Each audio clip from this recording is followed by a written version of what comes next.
Hi, guys. Welcome back. Apparently, 15 people perished in New Orleans because of a terrorist attack, and something happened at the Trump Towers with a Tesla truck exploding in Las Vegas. Let's hear what people have to say about both.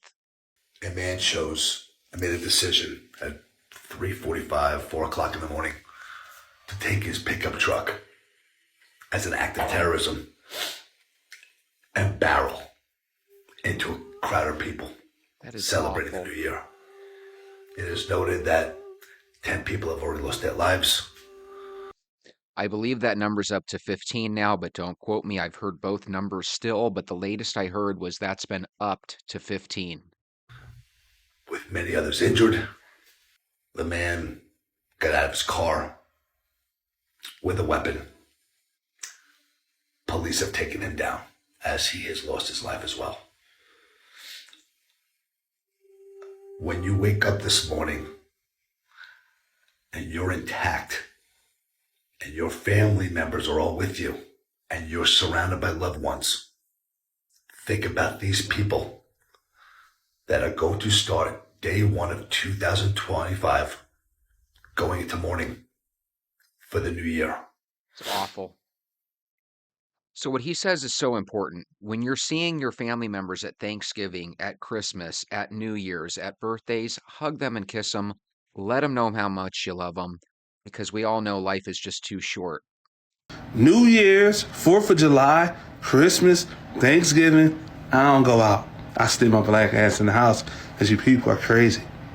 And this is in New Orleans on Bourbon Street. Now, I've been to New Orleans and been to Bourbon Street. I had to get right up out of there.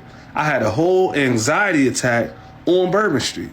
Can't do it. Too many people in one area at one time. Felt like I was about to get robbed. Felt like I was about to get stuck up. I seen somebody get knocked out. That ain't my place. That ain't my party. I stay my black ass in the house. Prayers to the family. So I don't know about exactly when this went down, but I think I heard it happened at like 3:30 in the morning or extremely late at night. If you guys know what time it did start, let me know. But what he brings up is a good point.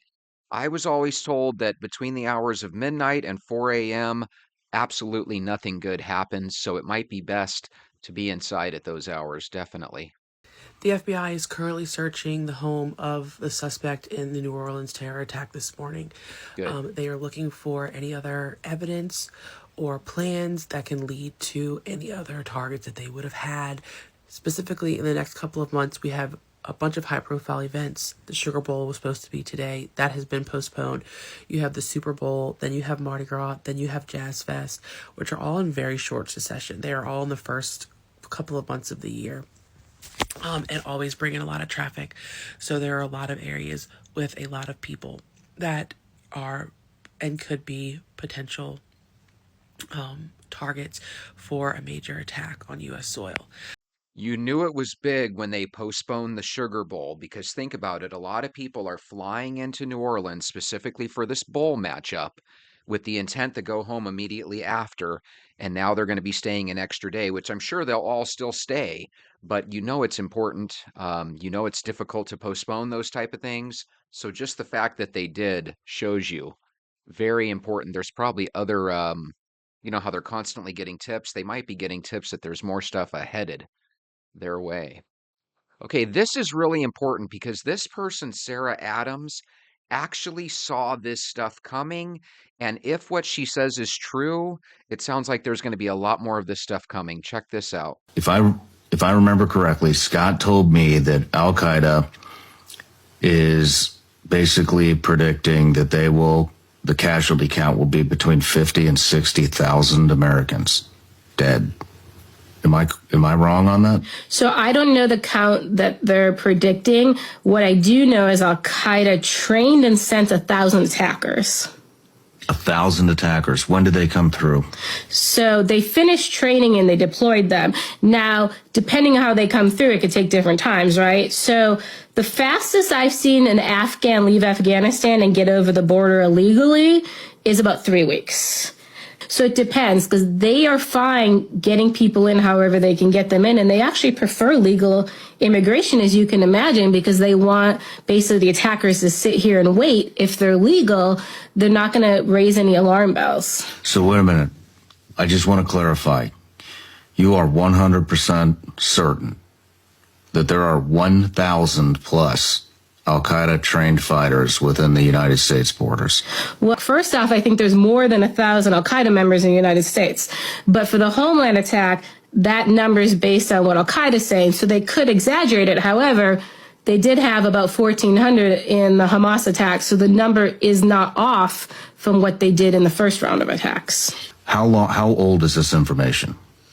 I mean, it's ongoing. So the training's already done, right? So so all this has been in the last year. So it's been over a year. It's been a year. Are we next or is Europe next? I think the embassy attacks are next, in my opinion. What are they waiting for the embassies? I don't think they're waiting. I think it took time to train them. They've now approved them, and they've now moved into the operational stage. This is scary because I think she's right. Apparently, this guy in New Orleans had 3 or 4 people working with him that they've found about thus far.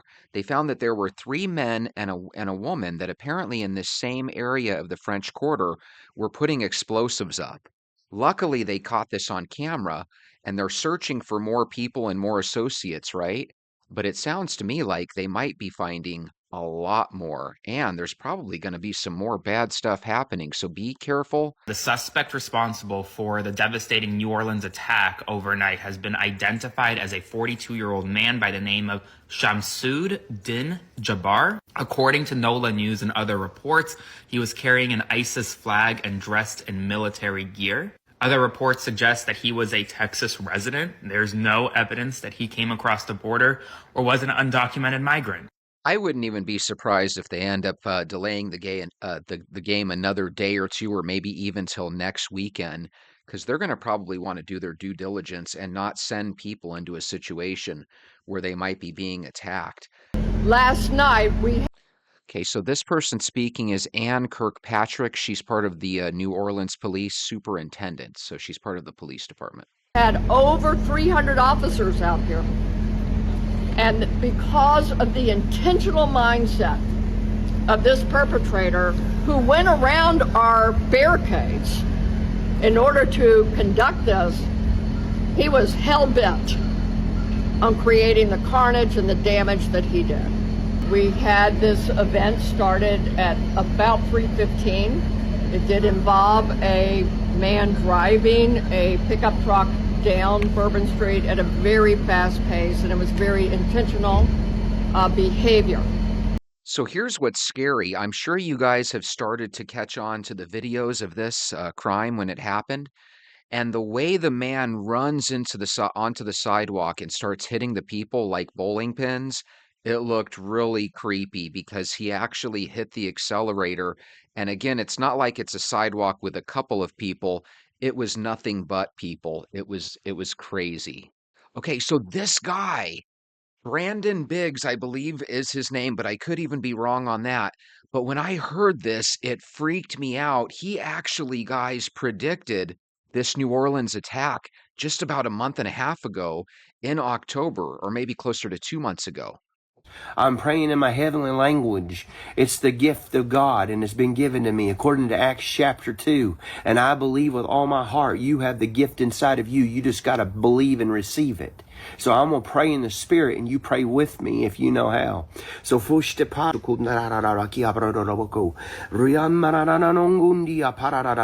I just seen a glimpse of New Orleans, Bourbon Street. Oh my God, I know you guys are thinking, what gibberish is this? This is him praying in tongues, right? Some people might have the gift. Some people believe there is no such thing as a gift. It's just gibberish, right? But no matter how you slice or dice it, the guy predicted that on Bourbon Street in New Orleans, something would happen. And this is from 2 months ago. It is an attack simultaneously when people are distracted with much drinking in these areas, with intoxication in these areas.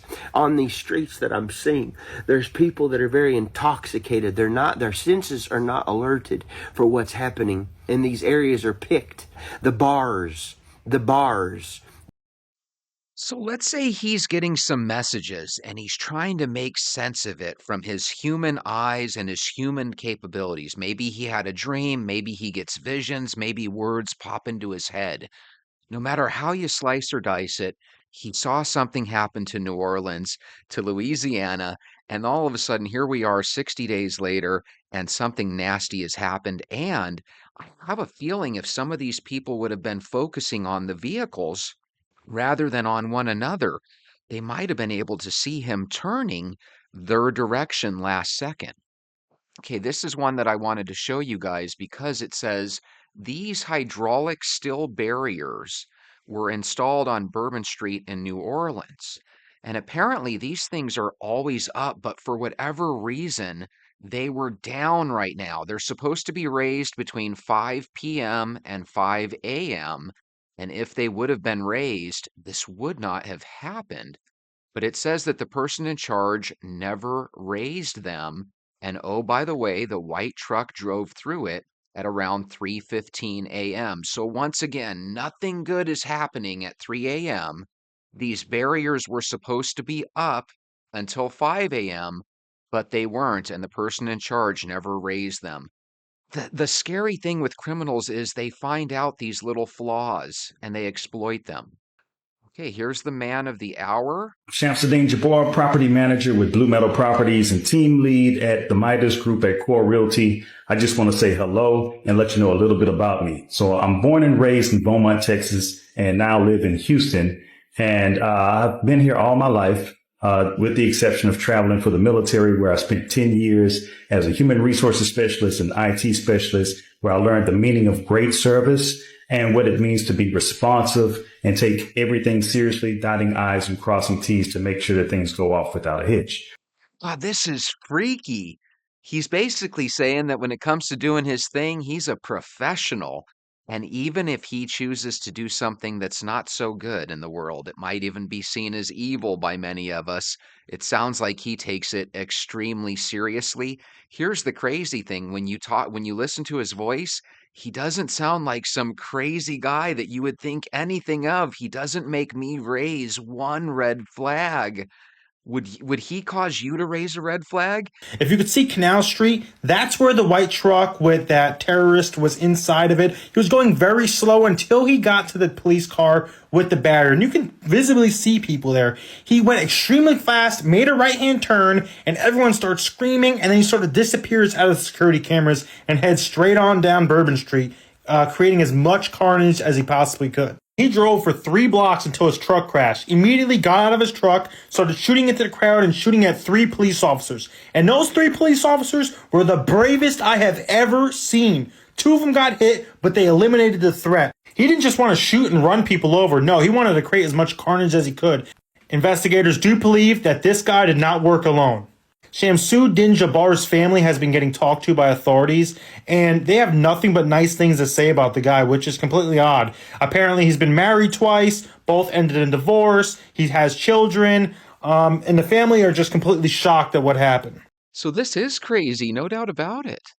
By the way, how scary is it that after he did all the carnage, he got out and started shooting at people? His goal was to take out a bunch of people. From what we know, 10 people have been unalived in what we know now to be a terrorist attack. This man had rammed in his van into these people and then proceeded to hop out of the car and open fire. Police have said that this person has been hellbent on completely causing carnage. The mayor, Latoya Cantrell, says that the whole city of New Orleans has been affected by this terrorist attack and has urged residents of New Orleans to avoid the areas. The suspect drove his truck down Bourbon Street at an extremely fast pace and was trying to run over as many people as he could, running over someone. There's one that's happened in London, there's now one that's happened in New York, there's one that happened on Christmas Day. I advise everyone to be extremely careful about any gatherings or social events. Could you imagine you're out with your family trying to have a good time and you're just completely paranoid? You want to have a good time, but be aware of things. Just like that guy that was talking in tongues, he envisioned Bourbon Street where people were taken out because they were kind of distracted. And imagine this guy's driving down the street. If you were kind of aware, you might have been able to hear him coming. But again, these people were probably distracted. So now we're being told that they were at the house of the suspect in Houston. That's when the FBI says stay out of that corner. It was where his house is. They've already got several people out of there, including children. SWAT team is there. It's also been now confirmed by the FBI that he was acting alone, that the three people that they thought, or four people, right? 3 men and 1 woman, were not part of anything to do with him, and they were innocent bystanders.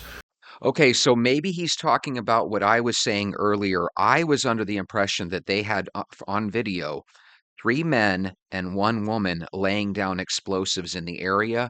He might be saying that he didn't have anything to do with them. If he was a lone wolf, better a lone wolf than having a bunch of people on his side. But they did say it sounds like he's got a team behind him, so. I have an update on the Tesla Cybertruck that exploded outside of a Trump hotel in Las Vegas, Nevada. If you've seen the video, it's pretty wild. It looks like something out of a movie. Almost looks like it's AI. I thought it was for a second, but it's pretty crazy because it doesn't look like an accident, and it's just really weird. Elon owns Cybertrucks and Tesla, and this was outside of a Trump hotel. Not getting conspiratorial, but it's a little strange. But with that being said, my condolences to the family. The driver unfortunately perished, and 7 others were injured. So he's making it sound like he thinks the driver might be an innocent bystander. Now, wouldn't that be crazy if that was your vehicle and you didn't know it was laden with explosives and you maybe turn it off or on and it goes up like that? I think that's crazy. I have a feeling that person meant for that to happen, and I have a feeling that was the driver, but I'm looking forward to hearing more so we can get that cleared up. So all of this is just to remind us that life is too short. And here's a little video to tell us exactly how short it is. If you're the average 47-year-old. The average 47-year-old has about 33 years of their life left. They'll have an average life expectancy of about 80. They're 58% done with their life. They've got 404 full moons left, about 8 more Summer Olympics. They're getting closer to retirement and will spend on average 14 years in retirement before the end. There'll be a last time you see your kids, kiss your spouse, visit with your friends. Everything will end. We can use this information in one of 3 ways. The first and most common is that we can be in denial and consider it depressing. The second is that we can remember that life is short and remind ourselves to savor each day that we have. The third and the best is we can focus on our health and we can get more days because you're not sentenced to 80. That's right. You can focus on your health and get more days. And more than likely, even if these explosions all around the country keep going up, up, and up, you're probably not going to perish that way. You're probably going to perish because of the hot dog and hamburger you can't stop eating. So with that being said, let's take a trip to getting more healthy together. Go get your shoes. Let's go for a walk. Well, gang, my ASU Sun Devils lost. They played so darn well. They took the game to overtime. They even took a lead in overtime, and some way, somehow, we lost. I was a little disappointed that the game had so many darn commercials that they literally went from one commercial back to watching Texas score a touchdown. And it's like, can you quit going on commercials every 3 or 4 seconds? It's just absolutely ridiculous. But either way, they played their heart out. If I get some trash talk from the Texas fans, I suppose I deserve it, but at least I know that we tried our best. Just really sucks how in life, a lot of times, no matter how hard you try, sometimes it's just not good enough. Speaking of not good enough, sometimes we have people on this planet that just, I don't believe they're good enough to be here, but somehow they come in and they destroy things. I'm talking today about 42-year-old Shamsu Din Jabbar of Texas. Guys, get this. He actually drove his pickup truck down to New Orleans, Louisiana, where they're getting ready to have the Sugar Bowl for the college football playoff. and he rode his vehicle up on a sidewalk, and he has taken the lives of anywhere from 10 to 15 people. The scary thing is after this happened, I assume the FBI and local authorities started looking at the various video cameras that were up, and they believe he's got some accomplices. There's 3 men and 2 women on video actually planting explosives in the area. Sometimes when you feel down for something silly like a football game, you can realize there's so many things more important than a football game, like 10 or 15 people still being able to breathe air and be with their families here for the holidays. When you were with your family members for Thanksgiving or Christmas, there's a piece of you that says, man, I really hope we do this again next year. But for these particular people, this was their last Christmas that they were able to spend with their family. And it's really, really sad. The scary thing is that in addition to this guy, who, by the way, I think they said they found an ISIS flag in his vehicle. He was a former Army veteran, and they said that he was hell-bent on killing as many people as possible. Apparently, I don't know if he left a manifesto or a suicide letter or what, but apparently when he got encountered by the police, he actually went down shooting, and I think they said he injured a couple of police officers too. So let's say that these 4 people, 3 men and 1 woman, were working with this suspect, which apparently that's what the FBI and the news reports are kind of hinting at. If he was with ISIS, ISIS has a tendency to do coordinated attacks, or at least that's what my memories are of them. And I wouldn't be surprised if they end up trying to do a couple of these attacks in different locations.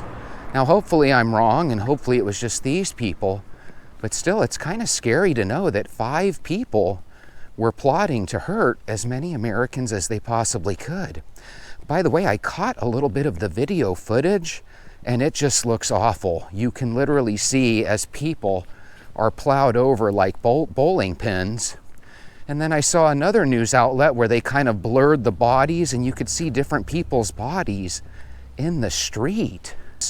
I feel like every time we find out about these people, they end up saying that they were on the FBI's radar and stuff. Maybe the FBI and stuff needs to literally start watching these people every second of the day. Well, Jesse, that's impossible. It seems like everything in our world is impossible for us to do. But there's always a tax person ready to collect taxes to try to get it done. And then we always end up kind of being reactionary. It would be really great if we could be proactive and start taking out the bad guys. And for the bad guys that we do find out about, golly, this is why I say they need to quit letting these bad people out. Now, I don't know if this guy has a background, but wouldn't that be irritating if you found out that he had 2 or 3 felonies? I'm not saying he does. They're calling it terrorism, but the guy was born in Texas. So it's one of those things where it's like, okay, he might be an American ISIS member, but he's probably not the only one. Let's find him. Let's find every single person he was associated with. And if he even hinted towards them that he was going to do this, let's punish those people with a nice prison sentence because they didn't come forward. I felt like I was watching the football game with all my relatives that have passed away. Because I can remember when I was a little boy, before we even had the Arizona Cardinals here, my grandmother and her sister, my great Aunt Minnie, they would take me to the ASU football games. So I've literally been around this ASU football program my whole entire life.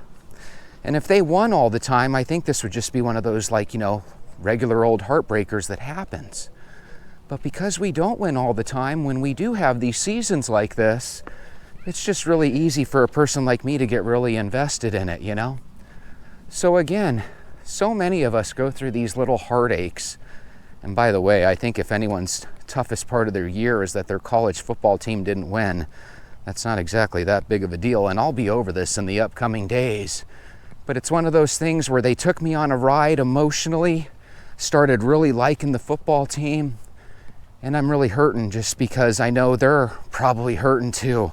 There's probably a lot of tears in that locker room, At Perfectionist says, wow, this is bigger than we thought. Now, the reason he made that comment was because at first we knew that some guy plowed into a crowd of people. But that happened a couple weeks back in Germany as well. Remember, they were celebrating Christmas in some sort of festival, and somebody crashed into people out there, and I believe a dozen or more people passed away from that.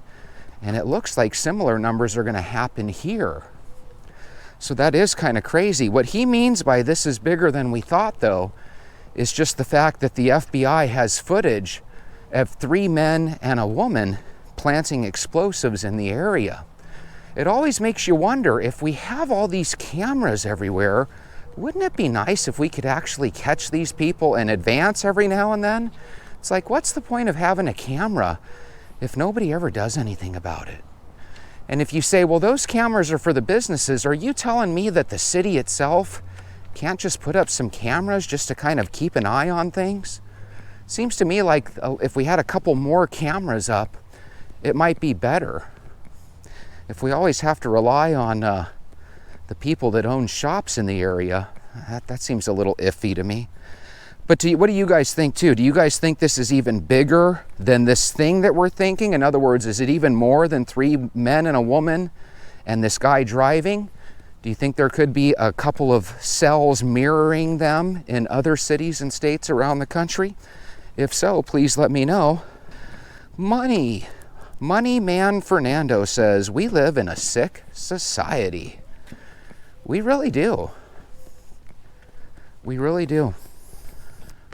I really am starting to think maybe it is a simulation. You know, a lot of times I joke about it, but it really does kind of seem like we live in a world where right after you get rid of one bad guy, right? Because this guy's no longer on the planet. But right after you get rid of one bad guy, is it just me, or is there always another to fill his place? And it seems like every time we find a bad guy, they end up finding that he's got a million things that he's done bad. And some way, somehow, you'll find out that, oh, we were observing him. Well, instead of observing these bad guys, why don't you just start catching them all?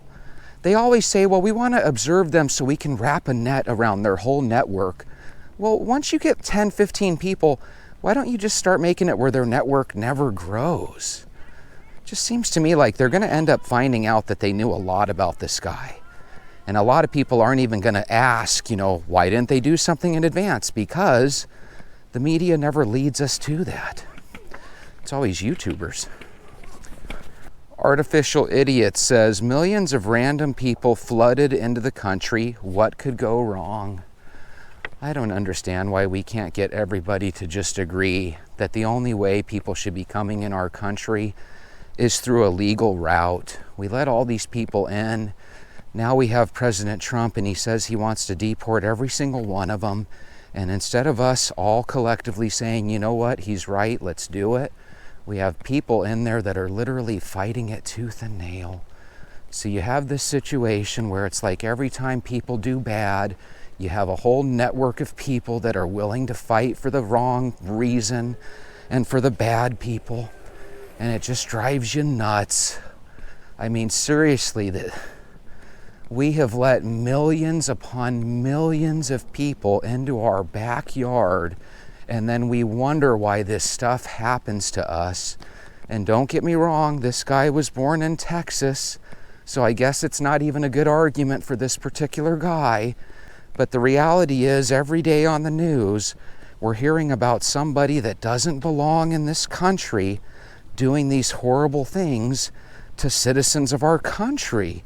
And I just don't know why we don't collectively as a people say anybody that's for that is basically an enemy of us. They really are. Could you imagine somebody just forcing open your house door and you've got to let somebody live in your house with you? That's what this is. It's somebody forcing their way into the country, and now they get to live here and nobody's going to do anything about it. It just seems really sick. Oh, it's sick.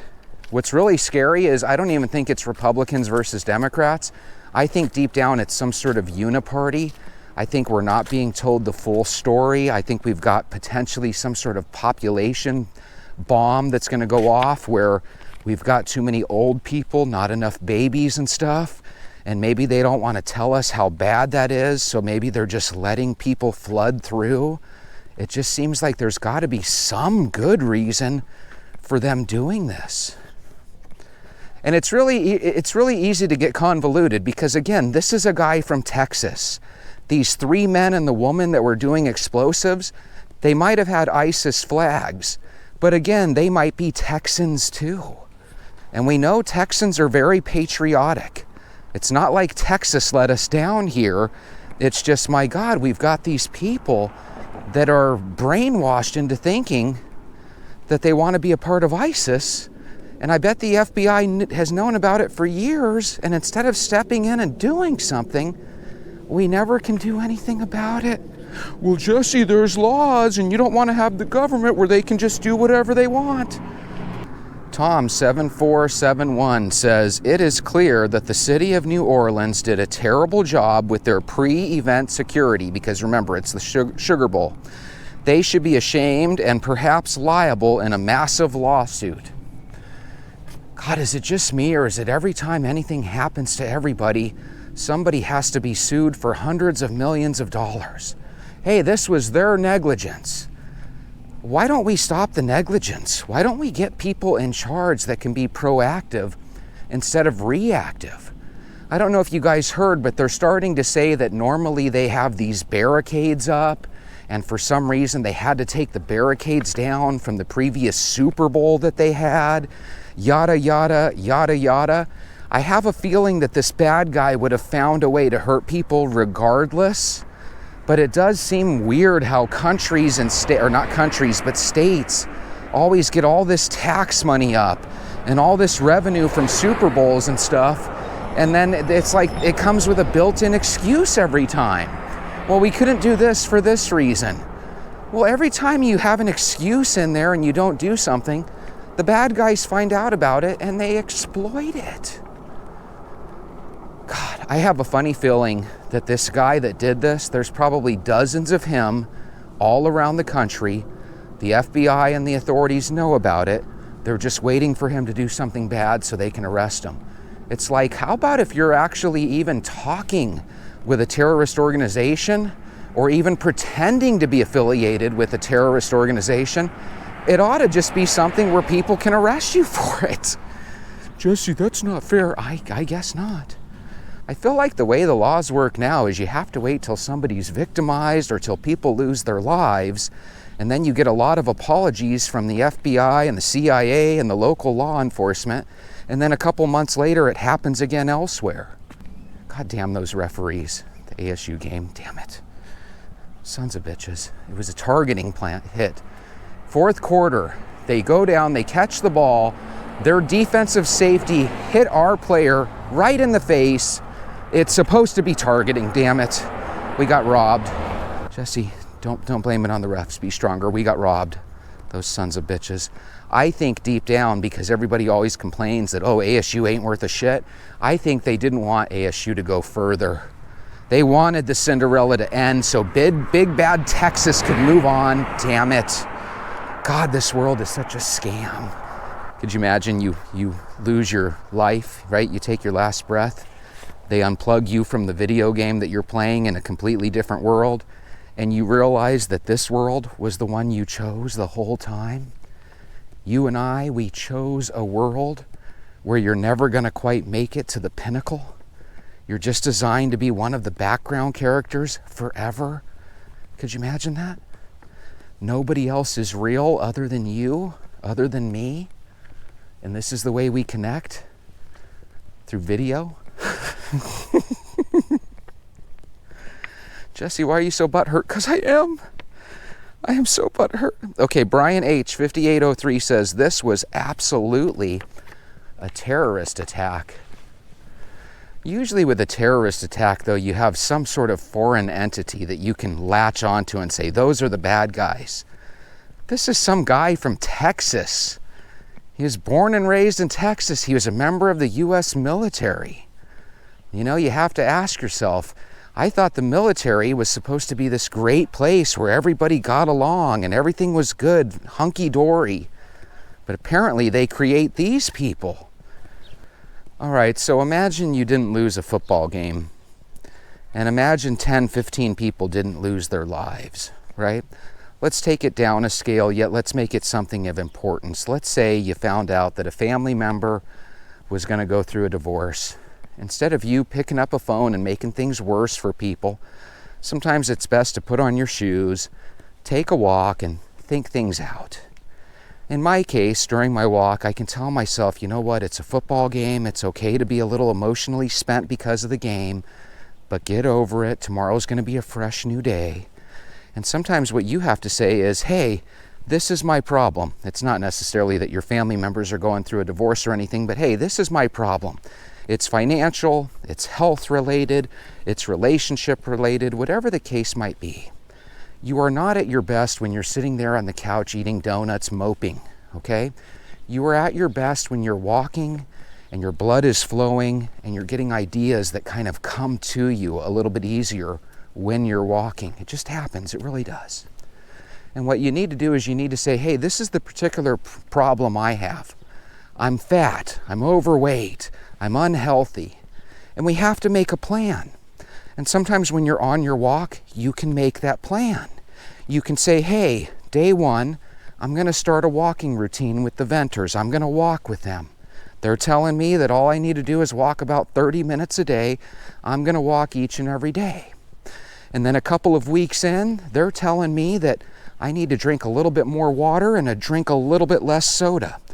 So that's my plan. I'm going to drink more water and I'm going to drink less soda. And if I'm cutting back on my soda, but I'm still eating 2 or 3 baked goods like donuts and cake, well, I'm going to go from eating 2 or 3 baked goods like donuts and cake every day to maybe eating just 1. And then in a couple of weeks, we can start walking a little bit further than 30 minutes, and we can start eating a little bit less cake and donuts, and we can start drinking a little bit more water. And before you know it, you're a totally healthier version of yourself. And when you're a healthier version of yourself, you can keep things like losing a football game in perspective. And you can also remember that while people losing their lives in New Orleans is huge, it's not necessarily something that you should let destroy your life. You have to still move forward, but we can learn from this. If you're in a spot like New Orleans, in a populated area, use your ears, use your eyes, stay in the moment. If you see somebody up ahead driving erratically, let the people around you know, look at that guy, he's driving erratically. If you see something that looks suspicious, tell somebody, hey, this looks suspicious. Have a game plan, you know? When you go into a building, you never know. Think about where the exits are in the building just in case something were to happen. I'm not saying that that would save your life, but what I'm saying is you could try to be more of a proactive person rather than reactive. Have a plan. They always say that, hey, if you ever have a fire in your house, have a meeting place right in the front where everyone is supposed to be. That way, if you go out to that meeting place and someone's not there, you know they're probably in the house. So then you can come up with a good plan to get those people out of that house. Well, that's how life is. You have to start trying to be proactive. Think about what you would do if you lost your job. Think about what you would do if the doctor said you need to get healthier or else. And then do it with us and come up with those great ideas while taking your daily walk. We'll see you tomorrow.